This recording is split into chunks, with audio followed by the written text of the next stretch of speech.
Bon Vincent, deuxième victoire dans cette Transat Jacques Vabre après le premier succès en 2013.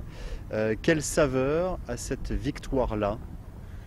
Bah, il y a une saveur comme à chaque fois particulière. C'est un projet qu'on a monté avec Sébastien Cole un peu tardivement dans la saison, mais une association à laquelle on croyait, voilà, et on s'est organisé dès le mois d'août pour se préparer, pour s'entraîner au mieux, et puis d'arriver ici en vainqueur, c'est une vraie satisfaction parce que ça veut dire qu'on a bien fait notre boulot.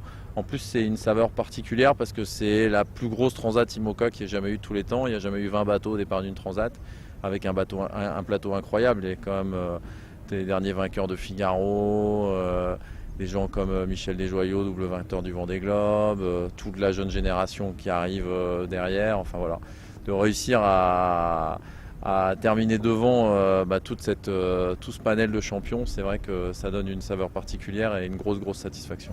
Et vous terminez devant le dernier rescapé des bateaux neufs. Bah oui, c'est sûr qu'il y a eu un beau duel avec Armel Lecléache, avec Banque Populaire, qui est le rescapé des nouveaux bateaux, mais qui en même temps était le bateau neuf le plus abouti de la flotte, hein.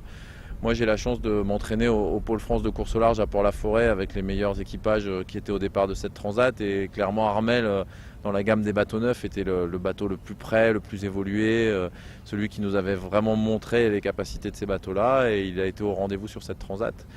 Même s'il aurait fallu encore un petit cran en plus de performance pour pouvoir venir nous chercher. Faut-il tirer des conclusions en termes de performance en vue du Vendée Globe qui se prépare dans un an? Non, je pense pas parce que déjà le Vendée Globe ça va être du solitaire, ça va pas être du double, donc ça va changer un petit peu le mode de fonctionnement des bateaux. Et puis parce que autant des bateaux comme PRB sont des bateaux aboutis qui sont proches de leur maximum de performance, autant des bateaux comme Banque Populaire, on ne connaît pas leur potentiel de développement, on va dire. C'est des bateaux qui peuvent peut-être progresser comme peut-être pas, mais on a une réelle inconnue par rapport à ça. Allez-vous mettre des foils sur PRB? Peut-être. On va y réfléchir, discuter. Ma réponse, elle est simple. À terme, on mettra sûrement des foils sur PRB. Maintenant, quand, je ne peux pas vous le dire parce que tout est une histoire de timing aujourd'hui. L'idée, c'est d'avoir un bateau qui a un bon rapport fiabilité-performance au départ du prochain Vendée Globe. Et est-ce que les foils réuniront tout ça? Je ne sais pas encore. Et c'est vrai que si quelqu'un avait la réponse aujourd'hui, je pense que ce serait simple et tout le monde irait dans la même direction. Donc il y a un petit peu de mystère qui va planer encore pendant les prochains mois et jusqu'à l'arrivée du prochain Vendée Globe sur le fait ou non que ce soit le bon timing pour passer au foil ou pas. Vous avez prouvé que les bateaux d'ancienne génération ne sont pas dépassés. Bah ouais, c'est plutôt une bonne chose parce qu'on avait voulu l'évolution de la règle justement pour pouvoir garder une certaine homogénéité dans la flotte.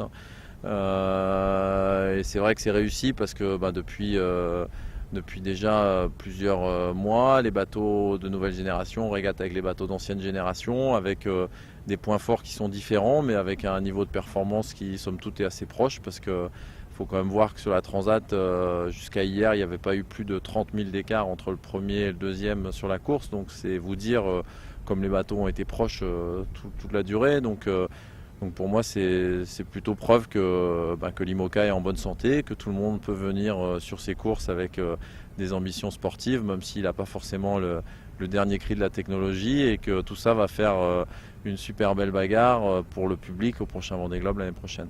On se souvient que quand vous êtes arrivé à Itajaï il y a 2 ans avec Jean Le Cam, vous avez parlé d'une course très difficile. Quel souvenir vous allez garder de votre succès cette année et de cette course-là, sachant que vous avez tout de même traversé 3 dépressions?